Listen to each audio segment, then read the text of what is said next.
The time is exactly 9:50 a.m. We're on to our final interview for the morning, and we wrap up on a rather worrying situation. We will be talking with Reuben Maleka. He is a spokesperson for obviously the Public Servants Association. We understand that the PSA has threatened its strike scheduled to begin on Thursday, which is tomorrow. They also go on to say it will cripple the ongoing National Senior Certificate examination. Obviously, that's matric, ports of entry, and courts all across South Africa. Basically, the country will probably come to an absolute standstill. A very good morning to you, Reuben Maleka. Welcome to the program. Good morning and good morning to the listeners. Okay, so we understand that the unions, or rather several unions, have rejected a 3% wage increase offer by the acting Public Service and Admin Minister, Thulas Nklesi, saying that it is way below the inflation rate. We know these talks have been ongoing. Last month, the PSA rejected the government's offer to that 3% salary adjustment and a continuation of a cash gratuity until March of 31. How does the PSA and government move forward on this matter? Because as we see the situation, it looks like the country is going to come to an absolute standstill tomorrow. Yeah, of course, as you stated, we are willing to negotiate. We said that even in our notice for a strike action, that we are willing to engage the employer at any time to avert the crippling strike action that will start from tomorrow. We still at the settlement range of 6.5%, which is way below inflation. As you know, that inflation stands at 7.4%, and we sitting with the employer who still stuck on 3%, and obviously with the attitude that they will implement the 3% together with the cash gratuity of 1,000 rand, that they will take it away come next year, April. So we are ready to roll out the mass action tomorrow. We all know that as from tomorrow, once the strike starts, it means every employee of the same employer can participate in the strike action, meaning that even teachers, anybody else that would also be aggrieved by this impasse as in the public servants is welcome. Whether a member or a non-member can be a supporter, is welcome to join the strike action. And we believe that it's time that we put aside the difference of where you belong, but to push back the frontiers of attack on collective bargaining by the employer, and everybody to join the mass action tomorrow. Reuben, is this going to be a peaceful march? Have you sent out communique to all of the different unions and their members that there shouldn't be any violence and any damage to infrastructure? I mean, the country can ill afford something like that. I hear you about, obviously, the protest. 3% is to be scoffed at. People need to put food on the table. And you also have said that you're willing to sit down for further negotiations. But I think the one very important factor is a peaceful march and no damage to infrastructure. The PSA, we are known to be a very peaceful trade union. It is not for the first time they will be embarking in this particular action. We have done so before with no any incident of violence or any kind of misbehavior. But however, as you know, that many of the strikes we could always have intruders, but we will work along with the police to make sure that even those that will be trying to hijack the strike action for their own purpose can be dealt with as criminals, because our members are very peaceful, they are very law-abiding citizens, and I don't believe that you'll find any PSA member who would commit crime in the course of fighting for a noble cause of a better increase for public servants. So anybody else, we want them, anybody else who would come to behave, to pretend to be a PSA member and wants to cause any kind of criminality, we have obviously had a very good meeting with the police, the municipality.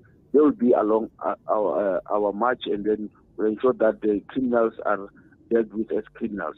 But we are prepared to march peacefully and to make sure that our demands are heard.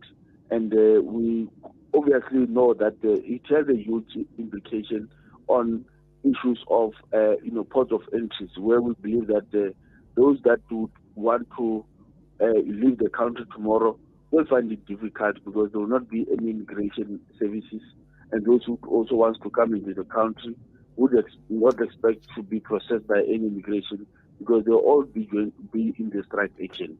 We all know that the teachers who are busy with exams are also victims of the same non-implementation of Resolution 1 of 2018. They've been robbed also, like any public servants. For the past 3 years, they also never received increase. Therefore, we can expect that the teachers also will be joining the march because they are also much well aggrieved about the whole situation of the conduct of the employer in not willing to negotiate in good faith. We know where the economy is in terms of affordability. Public servants are really suffering. Okay, in your negotiations and when you rejected the 3% initially, that was about a month ago, did you at that point indicate to government negotiators that if your demands are not met or if they don't negotiate on a better than 3% salary increase, that you're going to go on this massive countrywide march and bring the country to an absolute standstill on Thursday, which is tomorrow, because obviously there's huge implications regarding the cost to the economy if this march goes ahead tomorrow. The cost could probably be the money that could hike the PSA's demands for a better increase.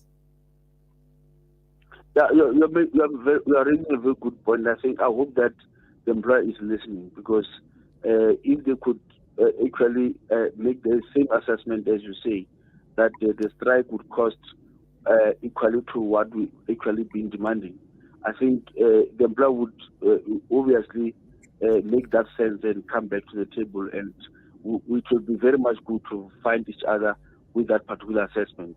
And we hope that they are listening and it can make sense to them. But one thing for sure that we know is that where we are right now, public servants are not able to afford anything. We have seen how the repo rate has gone up.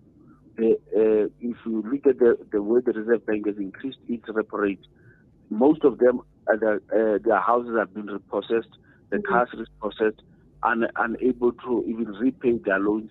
So we hope that government can really make a sense that you can't have unhappy police officer, a nurse, and a teacher that must be able to serve, or at the time of being at work, they are not even sure how they want to get home after work because they might not even have a little 20 rand for transport to go home.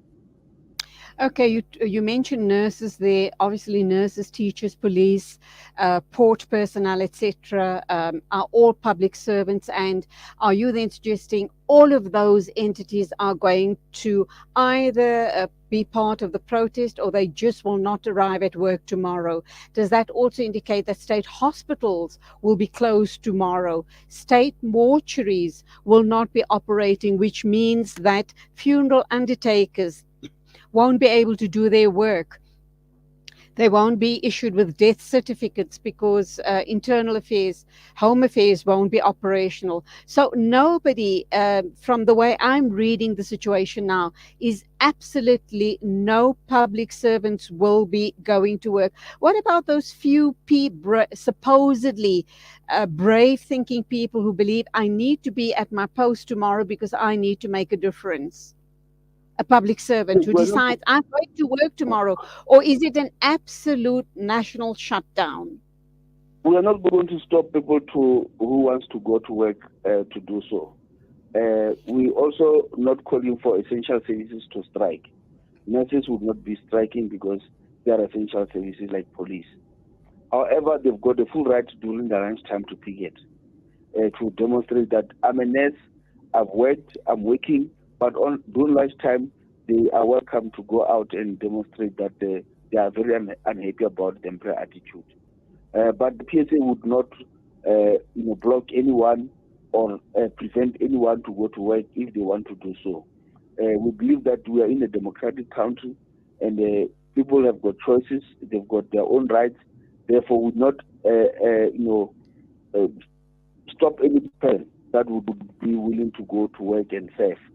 At the same time, we know that people that are willing to go and serve, most of them, after serving, they also complain about, many things that happens about the attitude of the employer. Most of public servants, if I may, you might have to know, don't even have, latitude to even buy houses. They don't qualify because of low salaries, and they also don't qualify RDPs because of they're in the middle of nowhere. So Ah. you're thinking about people that are really in a very serious compromise in terms of their own lives, and at the same time facing the situation where they must be able to go and serve the public. And we know that public servants are loyal; they are willing to serve at any time. But we are just being, put in a position where we have uncaring employer as the state. And you are reassuring us by way of this interview that nobody will be intimidated if they so choose to go to work. And I've stated that PSA members are very, very professional. PSA members are very, disciplined. We don't expect a PSA member to behave otherwise, but we cannot rule out that at any event of a strike, there will be intruders that, for whatever criminal element would want to, hijack the strike and use it for their own purpose. And we are saying the police officers will be there to deal with those kind of events. So, Reuben, PSA has rejected the 3% salary increase. Um, what are what's the mandate from your members? What are you prepared? Let's just assume at the 11th hour, government comes back and says, okay, fine, guys, we're ready to talk again, yet again. What's your mandate? What will you settle at? Because 3%, obviously, everyone is coughing at that. It's obviously nothing in the bigger scheme of things. What will you settle at? We are prepared to settle below inflation. It has never happened that the trade unions are willing to settle before inflation. Inflation is at 7.4%. By end of this year, it will be around 8 and 10%. So we are willing to take 6.5%. Okay, so 6.5. If government does come to the table, even at the 11th hour, how are you then going to communicate to your members that the strike has been called off and government is meeting, meeting your demands or your request rather? I won't say demands, I'd say meeting the request of the unions at 6.5%. Fortunately, the PSA have got very, very efficient way of communicating. We use all various platforms to communicate, including yourselves as the general media. That we can rely on you to go back and tell the members that this is the employer changed his mind, and therefore there's a likelihood of finding one another. Therefore, we can always, this our media is very effective, and our communication within and with our members is very effective by means of all various of platforms that we can utilize. So if the employer can maybe, let's say for tonight, and say that PSA, I concede, here's the offer, I'm willing to take, and we are saying it meets our demand, we are able to communicate, and I'm sure we'll have mechanisms of how we must call off the strike. Okay, what if they don't come back to you at the 11th hour? The strike goes ahead and they just will not budge. What's your next step of action? Because you're going to then possibly bring the country to a standstill tomorrow. What happens thereafter? If they tell you, the employer tells you, sorry, take it or leave it. There's just absolutely no way we can give you anything beyond 3%. What is your plan B? Look, obviously, as we know, the employer can only listen when you put up pressure on the employer. And one of the issues is that we have done everything possible to negotiate, and we at a stage that we'll be handing over a memorandum to the president, and we'll give the president 7 days, what do you call, 7 days notice to respond to our demands. And if it happens that within after 7 days there is no response from the president, we'll continue and intensify our action. Okay, where and how does this, the protest action start rolling out tomorrow morning? Tomorrow morning we'll be starting. In fact, it will be here in Pretoria.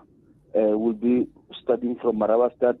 There are routes that have been planned. I can't recall the actual route, but we'll be starting from Maravastad from 9 o'clock, and then we'll be heading into the city via National Treasury and end up at the Union Buildings.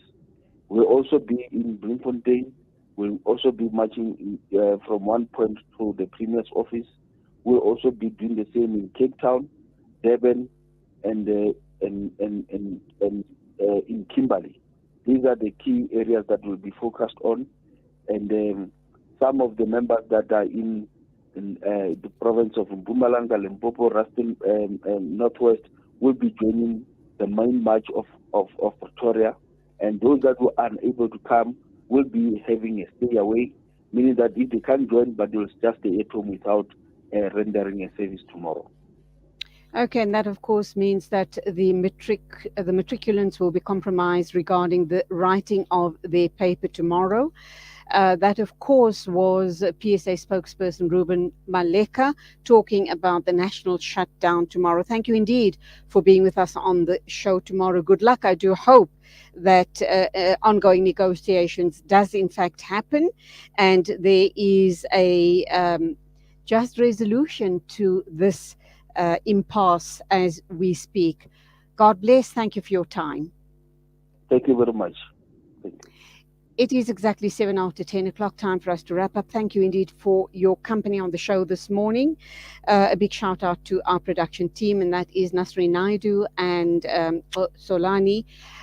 Thanks for the support. And of course, I will only be joining you again next week, Monday, tomorrow, and Friday. You will be in the company of my colleague, and that, of course, is Inayat Wadi. So till Monday, please take care, stay safe.